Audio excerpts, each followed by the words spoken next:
Coronavirus, l'Hexagone se barricade, les rues de la douce France à présent désertées, photo. Les rues des villes et des campagnes de France sont désertes mercredi, au deuxième jour de mesures restrictives sans précédent, pour faire la guerre au coronavirus, mettant la France et ses voisins européens à l'arrêt.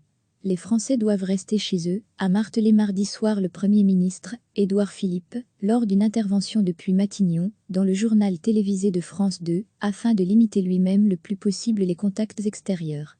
L'ensemble de la population doit rester cloîtrée à la maison sous peine d'amende, sauf pour se nourrir, se soigner ou travailler, en particulier les personnels de santé et les forces de l'ordre.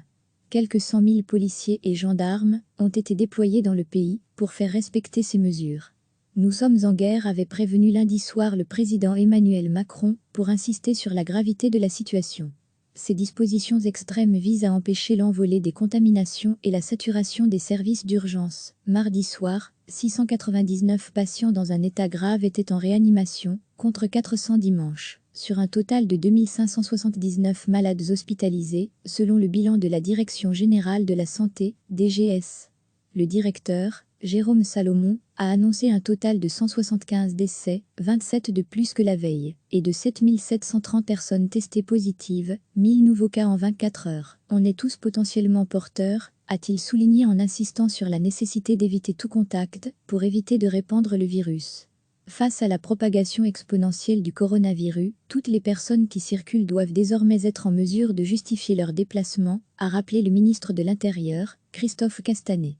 De son côté, l'Agence du médicament a annoncé des restrictions sur la vente du paracétamol, préconisé pour combattre les symptômes de l'infection. Dès mercredi, une seule boîte par client en pharmacie, 2 en cas de maladie, et la vente sera suspendue en ligne.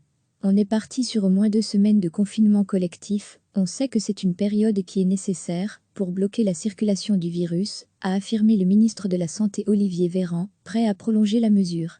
Ce confinement doit ménager les hôpitaux, la situation est très tendue dans certaines régions, comme le Grand Est, a reconnu M. Véran.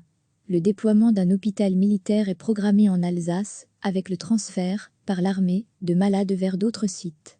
Compte tenu de cet état de guerre, toutes les réformes, notamment celle des retraites, très controversées, sont suspendues. Mais le Parlement ne s'arrêtera pas, a garanti Richard Ferrand, le président de l'Assemblée nationale. Les députés et les sénateurs reprendront leurs travaux jeudi en format restreint pour examiner les textes d'urgence face à l'épidémie.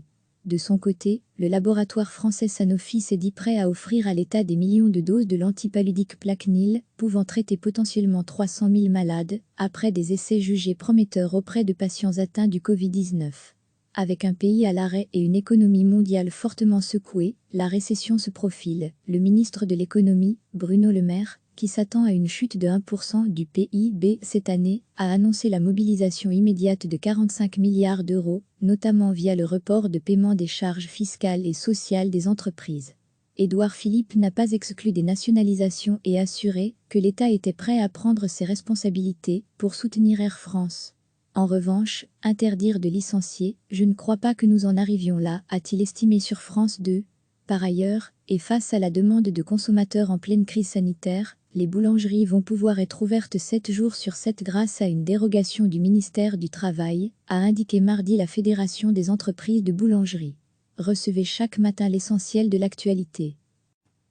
Les rues des villes et des campagnes de France sont désertes mercredi, au deuxième jour de mesures restrictives sans précédent, pour faire la guerre au coronavirus, mettant la France et ses voisins européens à l'arrêt.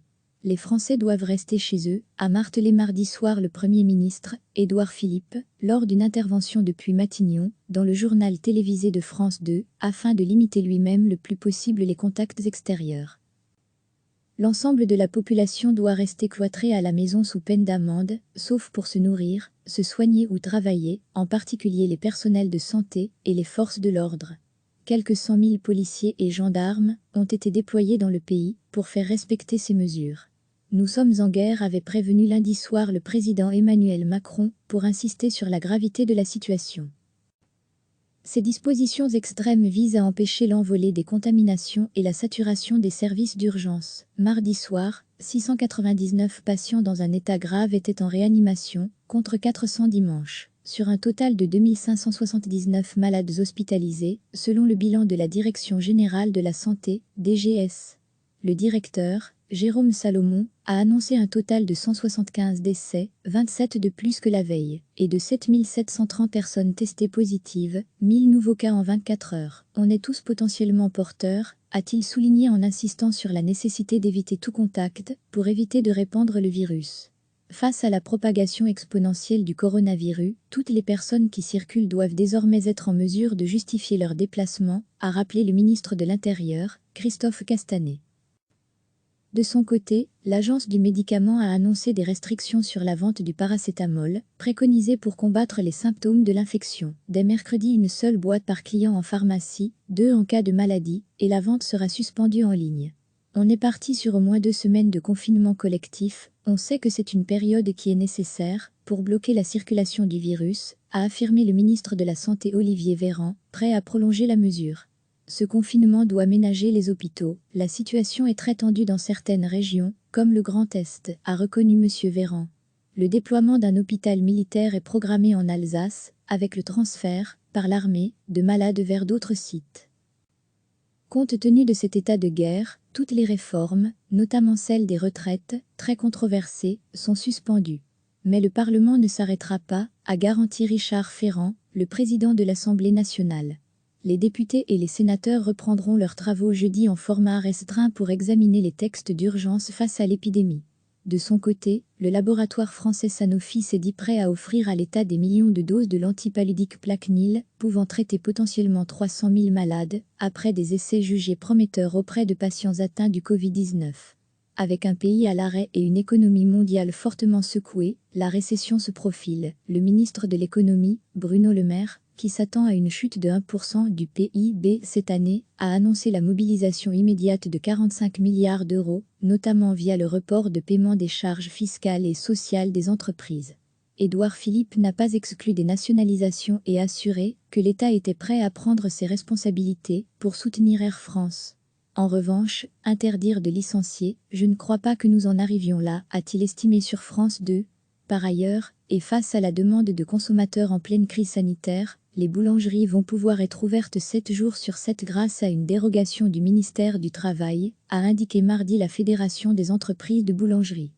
Cliquez sur s'abonner pour recevoir les dernières nouvelles.